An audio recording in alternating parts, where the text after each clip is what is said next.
Luluto tayo ngayon guys ng tinula na isda. Isda naman sa ang ating lulutuin ngayon na tinula. Itong ating mga lamas. May kamatis, sibuyas, bawang, sili na mahaba. At may daon pa ito na sibuyas guys. Ating ilalagay mamaya. Ating takpan sandali. At ngayon, malapit na maluto ang ating isda. Atin ay ilagay ang ating pangsahog natin. Itong kalubasa na dilaw, pangpalinaw sa pananaw ng mata. Ito naman ang ating sibuyas na daon. Atin ang nilulunod ang ating sibuyas. Atin mo nang ihalo sandali. Ang ating sahog na kalubasa na dilaw.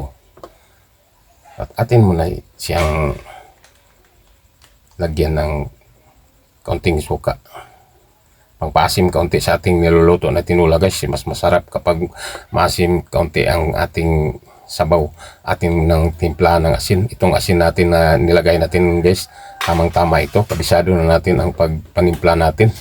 Kaya insakto ito sa ating nilalagay na asin. Ating lagyan ng natin ng pangpasarap sa ating niluluto na tinula. Ito siya. Pangpasarap ito sa ating niluluto. Dagdagan pa natin ng kaunti na lang pang pasarap. Kaunti na lang siya guys. Kasi nga may magic sarap naman tayong nilalagay.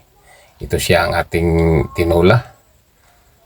Ngikop tayo ng mainit na sabaw ngayon. Kasi nga masarap ang ating isda. Kasi nga mamsa ito. Atin na ilagay ang ating sahog pang isa guys. Ang malunggay. Malunggay natin na isahog natin at kalubasa na dilaw. Ito na guys ang ating luluto na tinula. Ang ating pang-ulam natin ngayon sa ating panghapunan natin na ulam. Itong tinula na mamsa. At ito na siya guys, sapat na ito sa ating pang-ulam ngayon. Takpan natin saglit. Ano pa ang ating hinihintay guys? Lutong-luto naman ang ating niluluto na tinula na isdang mamsa na may sahog na kalubasa na dilaw. Malunggay. Ito siya guys, ang ating para sa ating pang-ulam natin sa ating panghapunan. Lutong-luto na at handa na ito sa ating kainan ngayon.